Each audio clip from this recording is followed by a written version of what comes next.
pleasure to introduce Kenny Chan. So Kenny has held many roles, and he's of course no newcomer in the public sector.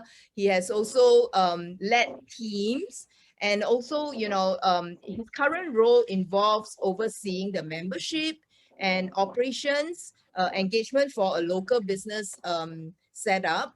All right. So prior to that, Kenny has also held public and private joint public and private sector organizations, right, in various subsectors as well. And among his accomplishments, he has also driven teams to complete multiple digital transformation.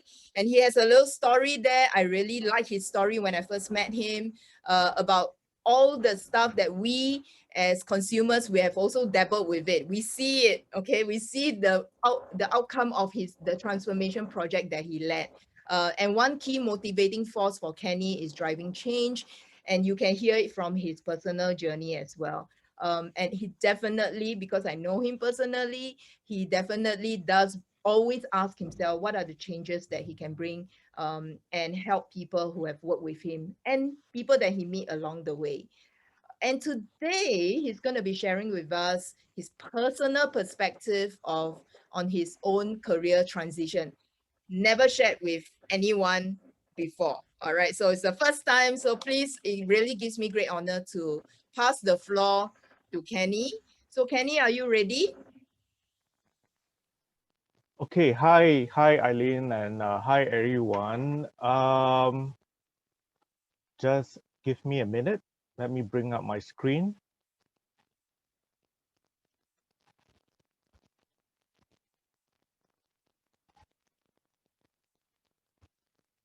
Okay, give me a thumbs up if you can see this. All right, thanks very much. Okay, so once again, a very good afternoon to everyone. This is a little bit different from the kind of webinars that I'm currently usually involved with, where we talk business. But as Eileen has put it, this is really a first time for me, and it's very much a personal reflection of the journey that I've gone through all these years. And and if anything, if any of the lessons I've learned along the way uh, will give you a spark a little bit of imagination or a little bit of possibility, then certainly I hope that this time will be worth it for all of you who are viewing this. So I've been very fortunate enough to be blessed with opportunities along the way. I've also seen my fair share of setbacks, but I think that's life. That's how um, life gives us the opportunity to reflect and to move on. Now, so don't really expect a lecture from me. Just take it as me sharing my personal experiences. By the way, just before we move on, a little bit of a disclaimer: all these views that what I'm going to share is certainly mine and mine alone. They don't represent the organizations that I'm associated with. So here I'm really speaking in my personal capacity. So let me just move on. And my screen is stuck. Wait, just give me a minute. Okay, can you see my next screen? Okay, so I've really held a variety of roles: project management, logistics, corporate services, pre-sales, even facilities or estates management, procurement, contract management, vendor management, all kinds. I've also had the opportunity to um, be involved in both the public sector as well as in the private sector organizations as well. So currently I'm working in a business chamber, as Eileen has put it. I'm actually with the Singapore Business Federation currently. All right. Personal tidbit, I'm a father of 2 kids. Of course, happily married and still married. So yeah. Okay, so let me just start off with poll question number 1. And if I could ask Eileen to, yeah, okay, bring that up. So let me read that out. Now, do you think you should stay within a certain sector, field or area to be successful in my career. So I've just given you three responses. Number one, yes, as much as possible, so that I can deepen my competencies. Number two, it really depends. And number three, no, I'd rather have a broad variety of competencies. And honestly speaking, no right or wrong. It's really about your own perspective, how things should be. All Yeah. right. And you've got quite a few people already responding. Yep. Wow. Okay. Quite a few. So I think I got 63% who have responded. okay. So the rest of you, It's going up the over 70%. 15 or 18% of you, yep. Yeah, there are more coming in. All right. Some of them are still deliberating, right? And I can understand. It's again no right or wrong answer. It really depends on your own outlook, your own perspective. Yep. And really, I think here what we are talking about is, do we feel that we have to stay in the same place, right? So 83%, shall I end the poll? Yes, please. A good 83%. Oh, Oh, 85%. So okay. last Yeah. minute. I think nobody can see the results, so I should be sharing. Yeah. Yeah. So let me share and share the results so everybody should be able to see. I hope you can see it on screen. Okay. So I think the common answer is really it depends. Uh Maybe in a certain way, it really depends on your outlook in life. It depends on all the ease that you've built up, and this is where Eileen talked about, at least in terms of your education, your exposure, your experience, right? Certainly in my perspective, um, I've not the where I've turned out happened to be due to a whole series of circumstances. In certain ways, I just stumbled into it. It wasn't a deliberate move to progress in a certain way. And I'll share a little bit more about that as we go along. So thank you very much for sharing your poll, for participating in the poll, and do take a do do consider how you have responded to the poll as I share a little bit more on my journey. So let me move on. Yep. So what do you think career movement is like? Is it like this, like from executive to senior executive to assistant manager to senior manager and so on? And actually for many years, for a period of time, that's what I thought. How career progression or career movement might be like. Now, but that was until a whole series of events forced me to really relook at some of the assumptions that I have. And I'll share a little bit more about that in a while. Now, that's the other perspective. Is career movement more like this? And for a number of you, is that how you think your career path is right now? In that sense, where should I turn? Where should I go? Do you feel a bit lost? And I'll be honest with you, I felt that way at one point in time as well. Okay, so in that sense, if you are in the middle of a job journey, uh, just take heart. You're not alone. Others have moved and moved on and taken the same path that you are going on now. Okay, so let me then bring you to the second poll question. And again, if I can ask Eileen to activate that poll, just give us a minute. Okay, now if you can see that poll, you should see a question. How do you plan to go about your job search? I can go it alone. Number two, I can handle it mostly. I just need a few tips here and there. Or number three, I intend to get as much help as possible. Hey, wow, okay. Wow. Responses are pretty good for this one. Much faster now. Yes. So take a moment to choose your answer. You can see a popular choice there. Yep. Yeah. In the meantime, Kenny, in the chat, we've got some views as well. Yeah, some views. Julie says it can be vertical, can also be vertical, can also be horizontal. Yep. That's a nice Fully one. agree. Hmm. And Kim Long says not so haphazard. Yeah. That's good. Cool. All right. Okay. So we are at 82%. Should we end the poll? Yeah, let's Okay. yep. So I'm gonna share the results so that everybody can see what everyone has voted here. Ta-da! Okay. Okay, great. So for many of you who have chosen, I intend to get as much help as possible. Good for you. Well, that is really, I think, something very important, especially during this time.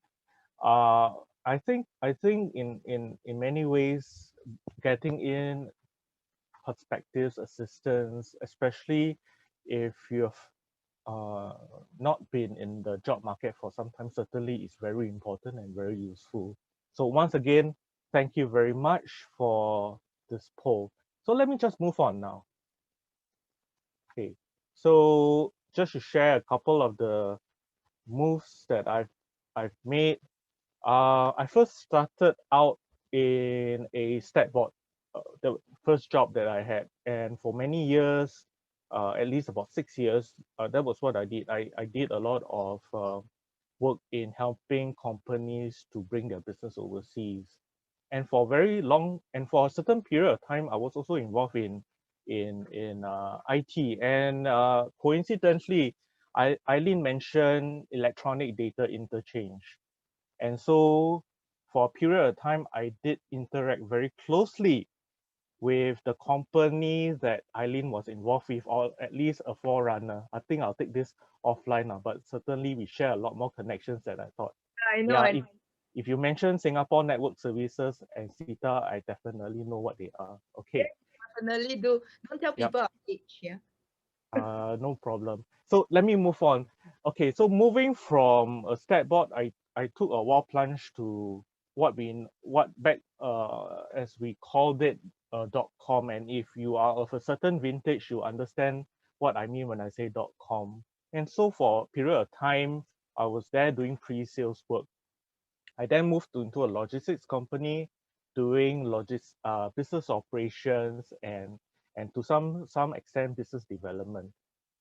After that, went back to public sector, and I was there in a stat board doing a whole series of different activities, operations, logistics, program management, corporate services, even facilities management. All right.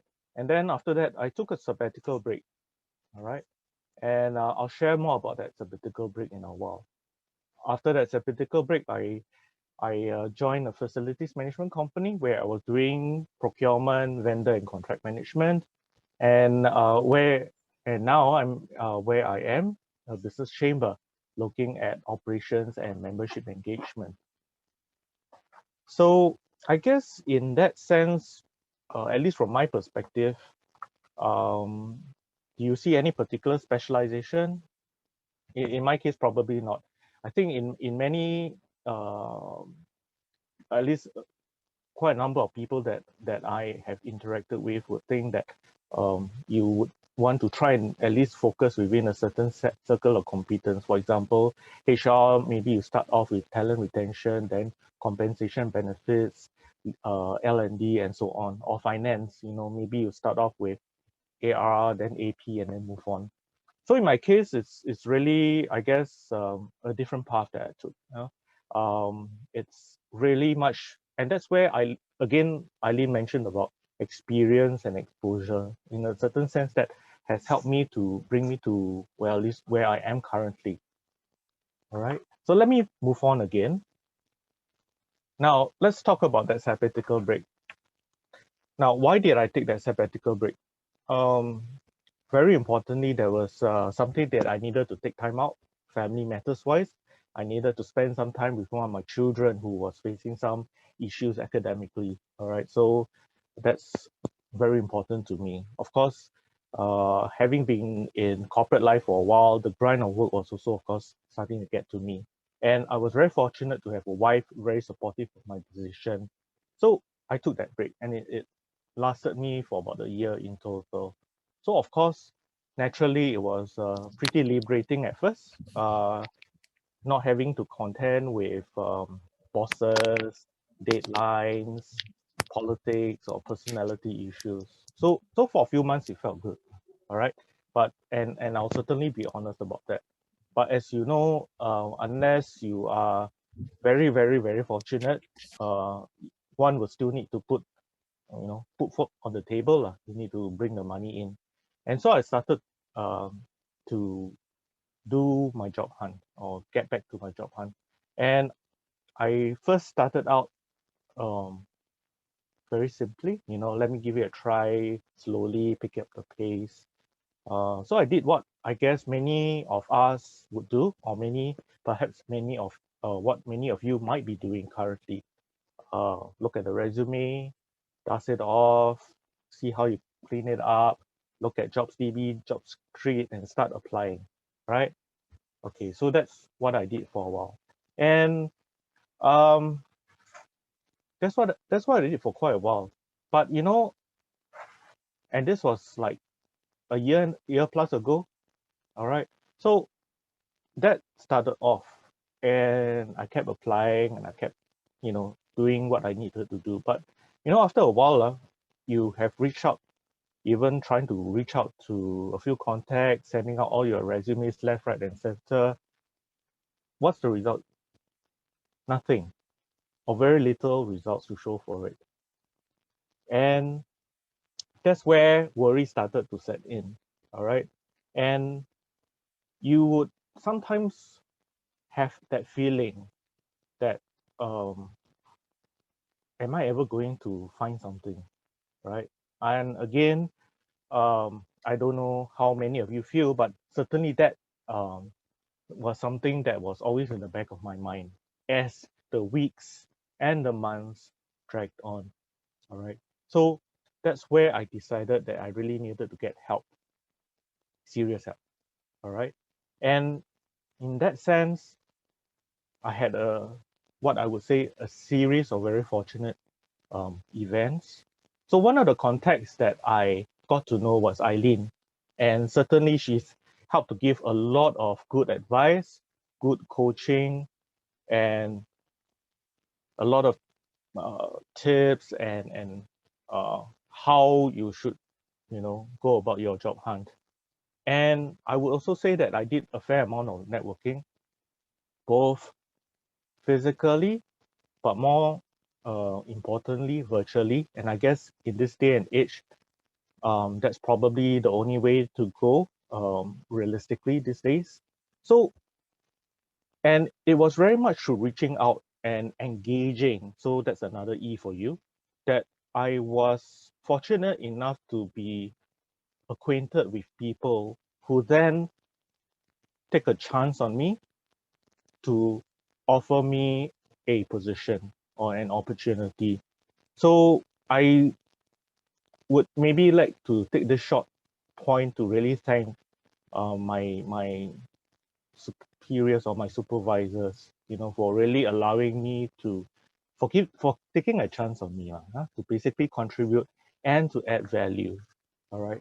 So this is where I am currently, and really, what are my reflections arising from this journey, especially this past few years? And I thought I'd just put them down in a couple of points for you to um, um, learn and perhaps take note. And again, I share that I would like to say that these are very much my reflections and a reflection of my own journey. Now, this is related to question number 2. Now, I put this up front because, in my view, I think that this is actually one of the most important, if not the most important thing. And the fact that many of you are attending this webinar is already a very good indicator that that you are actively seeking help, and you're looking for opportunities how you can improve your game. So I would say that for those of you who haven't been active in the job market for a while, it certainly helps to get advice and professional advice, which is why I mentioned relevant help. So in that sense, you know, there is a lot of expertise out there, career counselors and so on, who are able to give guidance and advice. So you can turn to professionals like Eileen for help. That's certainly one, right? Of course, other options as the organizer of this event, or that would be WSG. You can get in touch with them. They would certainly have a number of programs that they would offer, like the Career Connect or Careers Matching Program. And I certainly encourage you all to sign up if you've not already done so, or to engage with them further to see how they can help you in your job journey. This will be for various aspects like polishing up your resume, interview techniques, um, sussing out opportunities, contacts with potential employers, for example. And apart from that, there are many other programs and initiatives that are out there currently. I'll just give a little plug here for the SG United programs. So like the mid-career pathway programs, that's one. Certainly you should take a look at that and see whether that may help you as well. So I think the other part that I wanted to mention here, and that's really my first bullet point that you see here, set aside your ego, and ego here is another E. When you have reached a certain stage in your career or stage in your life, when you have a certain sense of the office that you are in, and suddenly that whole thing changes. Now, how do you react moving forward? Are you looking for something that is still hopefully the same as what you are? Maybe it has to be something different. And if that something is different, then are you prepared to really look at what that opportunity offers to you, disregarding what you used to hold? So that's something that, in a certain sense, I learned very early on. And I think that's something that I'd like to share with you. Okay, so I would say all this resources and assistance are available, but just bear in mind that all these people, while they are professionals, they're not gods and they're not magicians. You know, in a certain sense, you still need to, yeah, like in my case, we still needed to put in the hard work ourselves. We needed to basically roll up our sleeves and put in that effort to make the difference. Okay, so that's my first point. Now, this part about attracting and not pursuing, it's interesting, but it requires work. Now, let me explain a little bit more about this. Now, you need to know that actually in many ways, there's a hidden job market, where as much as maybe 60 or 70% of jobs are not listed. And for all these jobs, they are not advertised. There are headhunters, internal recruiters, and what they do is look for suitable candidates. You may not see that on JobStreet or JobsDB, but certainly there are people who are trying to find for candidates, right? So you won't see this on a job ad anywhere, but you have many people who are hunting for the right person for that job. Now, how then do you make yourself visible? How do you make yourself attractive compared to other possible candidates? Basically, you make yourself visible. You make yourself attractive rather than trying to chase after a particular job. So find opportunities for networking, and that's what I did. Now, in my case, I use LinkedIn. All right. So if there's any one piece of advice that I'll give on this particular slide, use LinkedIn and be very active on LinkedIn. Why? Because that's where many recruiters are. They are on LinkedIn. And if you are in the market, you want to be hunted. You don't want to be the hunter, right? So be active. How do I mean by being active? Post, comment, like, share. So that's where another E that, at least from my perspective, comes in: engagement. All right. So a couple of things that you can do on LinkedIn. I won't cover them here, but certainly I think that gives you some food for thought, and certainly that was something that I thought was very useful. Okay, next, focus on your strengths and not your job titles. Now, very early on in my job search, all right, I came to one hard truth. All right, whatever position you had in the past, that's the past. Um, what's very more important is what can you bring to your prospective employer. All right, so very much on this, focus on your strengths. If you need time to map out what your strengths are, take the time to do so. So refer to my earlier point about seeking help. Use professional help as opportunities to sound out and uh, to map out your strengths, particularly if, like for example, myself, I don't have a traditional career path that can show a typical progression. So, in at least in my case, what I did is actually I did have some sessions with Eileen, and Eileen, I'm not too sure if you remember, we had some sessions where we mapped out my strengths, and it does take time and effort. Yeah. And in your case, if you've not had the opportunity to do so, I really encourage you to do so and find somebody to mirror and to sound out how you should relate your strengths, because it takes time, it takes effort, but it allows you to focus very intensely on what you can bring to the table and where you can add value. I think that's very important. Okay. Now for on this point, and this is very much for people who very much like me, who have moved over various roles, multiple industries, multiple job functions. Now, if any of these uh, if anything, I'd like to think that all these moves were very much lateral, demonstrate how agile and adaptable you are.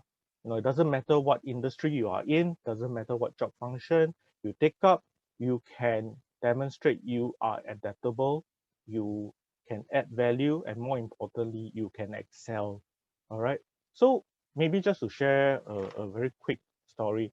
Now, very much in my first job, one of the things that I learned to do, and that's where the connection to Crimson Logic or Singapore Network Services came about, is I learned to handle IT project management very early on, and that was in very large IT system. Again, uh, EDI, electronic data interchange, and all that. So the experiences that I've learned helped me throughout the years after that, especially when I was in other private sector organizations doing projects, or even when I was in another stat board subsequently, because the experiences led me to take on a larger responsibility, not doing a project, but a program. And a program comprises multiple projects and multiple project managers. So I may not have a formal title. I've never taken a formal degree in project management or IT and all that, but certainly the experiences have helped me to learn and to then add value to the organizations that I was in subsequently. And that's coming back to this idea of agility and adaptability. It doesn't matter which industry, doesn't matter what is that uh, job function, but really it's the concepts and the experiences that you've learned, you've brought it, and you bring it to the next place that you are able to contribute to. The next point that I have is really about, and I'm speaking to uh, very much people like me, people who've had fairly, I would use the word fairly senior positions, and in your if your job hunt leads you to a position that is higher or at the same level, then congratulations. That's very good. But if not, and perhaps I would say, if taking on something lower is perhaps the only option, then I would say stay humble, stay grounded, do the hard lifting. It's okay. That's what I did for a period of time. It didn't matter that in the past I was the one that was giving instructions, but subsequently I was the one taking them on. It's okay. Uh, Basically, I did what I had to do. Moving from a position where I was a supervisor, subsequently moving to a role where I was an individual contributor, it's fine because basically you have an environment where you have a supportive management, you have a team of people who will work with you. Then, from your perspective, it's just about your ego again. Yeah, it's about getting the work done. So I would then just say in this case, as what I did, just be prepared to roll up your sleeves to get the job done, whatever it takes. I would believe that over time, that value that you put in whatever you are doing will show, and it might lead you to other opportunities elsewhere. All right. So if I can just summarize the points, and again, this is just a reflection of what I've been through. Number one, seek relevant help, find advice, find career professionals who will be able to guide you. And there are many, many, many, many resources available today. Number two, don't just go around sending out resumes left, right, center. Think about your approach strategically. And if I may offer an advice, think about attraction, not pursuing. Number three, take a good hard look at your strengths. Don't look at your past job titles. Find help to map them out if you need to. Fourthly, where is your agility and adaptability? If you have that, demonstrate that. Give the opportunity for that to shine through. And finally, be prepared to roll up your sleeves, get the hard work done, do what it takes, do what it needs to be done. All right. So I think I've come to the end of my presentation. So once again, thank you everyone. My LinkedIn address is there, so just feel free to connect with me. All right. I'll hand this session back to Eileen. Thank you very much. Thank you. Thank you. Thank you, Kenny, for sharing so much about yourself. And guys, you're hearing it first time directly from Kenny. When I first met Kenny, introduced by an intermediary. And basically the intermediary told me that you're going to meet someone very senior. All right. And actually, before I met him, I was like psychologically preparing myself that this senior person is gonna be very high-handed. He probably wait to be served. He probably has, a very good track record. But am I able to help him to unlearn and learn? And that's what I can say about Kenny. He is such a keen listener. So that's one trait I can share with you. In my interactions with Kenny, he actually surprised me. By being so approachable, you can tell from his voice. He's got a very calming voice as well, but he listens. And maybe that's one skill that we can all have with us as we meet different people. But definitely no airs around him at all. Very senior guy. The projects that he has done before actually, is island wide. All right. And I know he's so humble, he never even talk about it. But I'll leave you to find out on LinkedIn directly with him. Okay. So thank you so much, Kenny.